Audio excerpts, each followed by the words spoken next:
Hello beautiful people. First of all అందరికీ happy Karthika పౌర్ణమి అండి. లేట్గా చెప్తున్నానని ఏమనుకోవద్దు. చెప్పాను కదా, నాకు అప్పుడే వీడియో తీస్తే అప్పుడే అప్లోడ్ చేయడానికి కుదరదండి. అది కొంచెము ఎడిటింగ్ అవంతా చేసుకొని ఇంకా మీకు చేసేసరికి ఇంకా నెక్స్ట్ డే అయితే పడుతుంది. సో ఇవాళ కూడా అదే విధం అయిందనమాట. సో మీ ఇంటి దగ్గర అయితే మేము ఇంకా దేవుడి దగ్గర దీపాలు, తులసమ్మ దగ్గర దీపాలు, ఇంకా గుమ్మానికి అన్ని దీపాలన్నీ వెలిగించుకున్నాము. ఎందుకంటే కార్తీక పౌర్ణమి రోజు మనం దివాళీ ఎలా చేసుకుంటామో ఆ రోజు కూడా అలాగే చేసుకుంటాం కదా. మేమైతే చిన్నగా ఉన్నప్పుడు దాన్ని డిప్కి పున్నమి అని అంటుండే. మరి మీరేమంటుండే కమెంట్ చేయండి. అండ్ ఇప్పుడైతే ఇంకా కార్తీక పౌర్ణమి అంటున్నాము. ఇంకా ఇంటి దగ్గర అన్ని దీపాలు వెలిగించిన తర్వాత టెంపుల్కి అయితే వచ్చేసాము. ఎందుకంటే మనము 365 ఒత్తులైతే వెలిగించాలి కదండీ.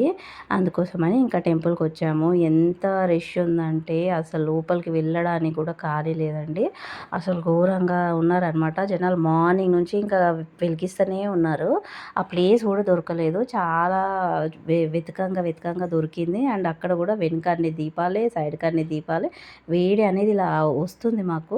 అయినా కూడా ఇంకా మేము దీపాలు, అదిగో శ్రీవల్లి పక్కనే చూడండి ఎలా వెలుగుతుందో. అసలు చాలా భయంగానే కూర్చున్నాము. కాకపోతే ఇంకా దేవుడి దగ్గరికి వెళ్ళినప్పుడు ఏం జరగదని ఒక నమ్మకం అయితే ఖచ్చితంగా ఉంటుంది కదా అండి మనకు. సో అదే నమ్మకంతో ఇంకా మేము కొద్దిగా అక్కడ ప్లేస్ చేసుకొని ఇంకా అక్కడ కూర్చొని ఇంకా గబగబా అక్కడంతా క్లీన్ చేసేసుకొని మనము ముగ్గు అయితే పెట్టేసుకుంటున్నాను బియ్యం పిండితో. అండ్ బియ్యం పిండితో అయితే ముగ్గు వేసేసుకొని అందులోనే ఇంకా పసుపు కుంకుమ కూడా వేసేసుకుంటాను అనమాట. కానీ ఒక విషయం అండి, టెంపుల్కి వచ్చినప్పుడు మాత్రం ఎంత రష్ ఉన్నా కూడా ఇలా దీపాలు వెలిగిస్తున్నప్పుడు ఎంత హ్యాపీగా ఉంటుందంటే రిలాక్సింగ్ ఉంటుందన్నమాట. నాకైతే చాలా బాగా అనిపిస్తుంది. నేను ఇప్పుడు కూడా మిస్ అవ్వలేదండి. ఇయర్ ఖచ్చితంగా వచ్చాను. కానీ ఈసారి మాత్రం ఒక్క లోటైతే ఉంది. ఎప్పుడు నేను, అత్తయ్య, మావయ్య, మా ఆయన, పిల్లలం అందరం కలిసే వస్తాము. ఈసారి అయితే రాలేదు అత్తయ్య వాళ్ళు. ఎందుకంటే చెప్పాను కదా, ఇంతకుముందు వీడియోలో మీరు చూస్తుంటే తెలుస్తుంది. మావయ్య కొద్దిగా హెల్త్ బాగాలేదనమాట. సో హాస్పిటల్ నుంచి అయితే డిశ్చార్జ్ అయ్యారు. కానీ కంప్లీట్గా ఇంకా రికవరీ అవ్వలేదు. సో ఇంకా అత్తయ్య అయితే రాలేదు. ఆ ఒక్క లోటు అయితే నాకు ఉంది. ఎందుకంటే ఎప్పుడు మేము అందరం కలిసి వచ్చి వెలిగించే వాళ్ళము. అలాంటిది వాళ్ళు ఈసారి లేదు అని కొద్దిగా అయితే బాధ అనిపించింది. కానీ అత్తయ్య వాళ్ళు అయితే ఇంకా దేవుడి దగ్గర, మన తులసమ్మ దగ్గర అయితే వెలిగించారనమాట. ఉసిరికాయల్లో వెలిగించారు. అలాగే 365 ఒత్తులు కూడా తులసమ్మ దగ్గర వెలిగించారు. ఇంకా నేను, పిల్లలు మాత్రమే ఇంకా మా ఆయన, మేము మాత్రమే టెంపుల్కి వచ్చి ఇంకా వెలిగించాము ఒత్తులు అనేవి. ఇంకా ఉసిరికాయలు అయితే నేను ఎప్పుడు ఒక స్పూన్ అయితే క్యారీ చేసుకుంటానండి. ఎందుకంటే అవి వెలిగించాలంటే అవి తొనలు తీయాల్సి ఉంటుంది కదా. సో మనం అప్పుడు నెయిల్స్తో తీయడం అంటే అస్సలు కుదరదు. ఒక స్పూన్ ఉంటే మాత్రం మనం ఈజీగా ఇలా అనేయొచ్చు. సో అందుకని స్పూన్ పెట్టుకున్నాను. ఇంటి దగ్గరే తీసుకోవచ్చు, కానీ అసలు ఎక్కడ కుదురుతుందండి. ఇంటి దగ్గర దీపాలు అవన్నీ పెట్టేసరికి ఇంకా టైం అంతా సరిపోతుంది. సో అందుకని ఇంకా ఇక్కడైతే కొద్దిగా చేసుకుంటూ ఫాస్ట్గా చేసుకోవచ్చు అన్నట్టుగా ఇంకా ఇక్కడికి వచ్చిన తర్వాతే నేను తీసేసుకున్నాను. తీసి ఇంకా అదిగోండి ఉసిరికాయల్లో కూడా నేను దీపాలు అయితే పెట్టుకున్నాను. పసుబొట్టు కూడా ఇచ్చాను. నేను అరటిపండు తేలేదండి, మా చెట్టు జామకాయ అనమాట. మా చెట్టు జామకాయ అయితే తీసుకొచ్చి పసుబొట్టు ఇచ్చాను. పసుపు, కుంకుమ, పువ్వు, జామకాయలు అండ్ అలాగే 365 ఒత్తులు అయితే వెలిగించాము. అలాగే ఉసిరికాయలు కూడా ఒత్తులు పెట్టేసి ఇంకా అవి కూడా వెలిగించాను అనమాట. ఇలా వెలిగిస్తే ఏంటి అంటే, నాకు తెలిసినంత వరకు అయితే నేను చెప్తానండి.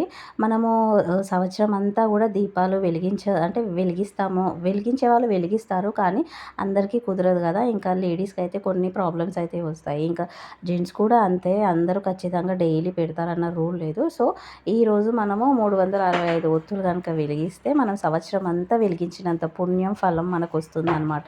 సో అందు గురించనే ఈరోజు ఖచ్చితంగా అందరూ కూడా 365 ఒత్తులు వెలిగిస్తారు ఖచ్చితంగా.